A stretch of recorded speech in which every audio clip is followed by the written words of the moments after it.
परीक्षा नहीं हुई, लेकिन आज नहीं तो कल होगी। ये कोरोना महामारी आज नहीं तो कल जरूर खत्म होगी। स्कूल कॉलेजेस कभी ना खुलें, ऐसा नहीं होगा। अभ्यास करते रहोगे तो कोई पछतावा नहीं होगा। कोरोना महामारी के चलते इस समय स्कूल और कॉलेजेस बंद पड़े हैं, जिसके चलते विद्यार्थियों में पढ़ाई के प्रति लापरवाही देखी जा रही है। इसी को देखते हुए मुंबई के एक स्कूल में हमारे पुराणों में लिखित एक कहानी सुनाई गई और विद्यार्थियों को इस कहानी के जरिए एक मैसेज दिया गया, एक सलाह दी गई। कहानी ये थी कि एक बार भगवान इंद्र किसानों से नाराज हो गए और उन्होंने घोषणा कर दी कि 12 साल तक बारिश नहीं होगी, आप फसलों को नहीं उगा पाएंगे। भगवान इंद्र से किसानों ने विनम्रता पूर्वक विनती की। किसानों की विनती को देखते हुए इंद्र ने बड़ी चालाकी से बारिश न होने का सारा श्रेय भगवान शिव के ऊपर डाल दिया और कहा कि बारिश तभी संभव है जब भगवान शिव अपना डमरू बजाएंगे। लेकिन इंद्रदेव भगवान शिव के साथ पहले ही गुप्त रूप से चर्चा कर चुके थे और उनसे किसानों के साथ सहमत नहीं होने के लिए भी अनुरोध कर चुके थे। जब किसान भगवान शिव के पास बारिश के लिए विनती करने के लिए गए तो उन्होंने भी कह दिया कि बारिश तभी होगी जब मैं 12 साल बाद अपना डमरू बजाऊंगा। निराश होकर वापस लौटते किसानों ने 12 साल तक इंतजार करने का फैसला किया।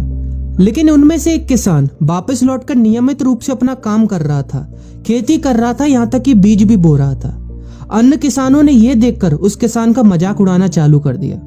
कुछ किसानों ने उससे पूछा भी कि आप अपना समय और ऊर्जा क्यों बर्बाद कर रहे हैं, जबकि आप जानते हैं कि 12 साल तक बारिश नहीं होने वाली। उस किसान ने जवाब दिया कि मुझे पता है कि बारिश के बिना मेरी फसल नहीं आएगी, लेकिन मैं ये सब केवल अभ्यास के रूप में कर रहा हूँ। 12 साल बाद मैं फसलों को उगाने और खेतों में काम करने की प्रतिक्रिया को भूल जाऊंगा।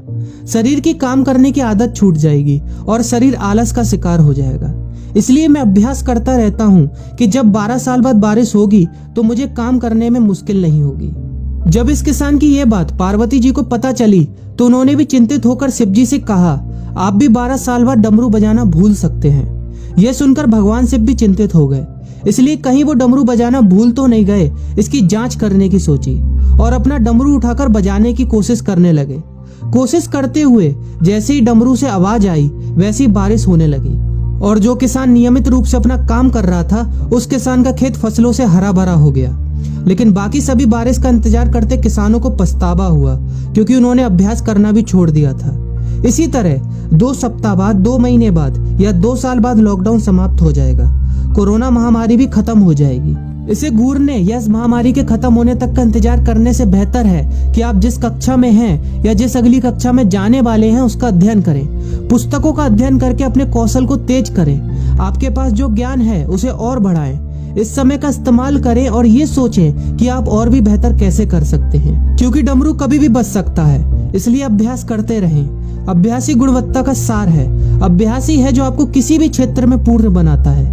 अगर आप अपनी पढ़ाई के प्रति लापरवाही छोड़कर अभ्यास करते रहेंगे तो जब काम करने का समय आएगा, जब भी परीक्षा देने का समय आएगा, तो आप हर चुनौती और अपने हर क्वेश्चन का जवाब देने के लिए तैयार रहेंगे। अपना ध्यान रखें और अपनों का ख्याल रखें, क्योंकि कोरोना भी गया नहीं है। घर पर ही रहने की कोशिश करें ताकि आप भी और अन्य भी सुरक्षित रहें और नियमित रूप से अभ्यास करते रहें, क्योंकि डमरू कभी भी बच सकता है। वीडियो अच्छी लगी हो तो वीडियो को लाइक और अपने फ्रेंड्स के साथ शेयर करना मत भूलिएगा।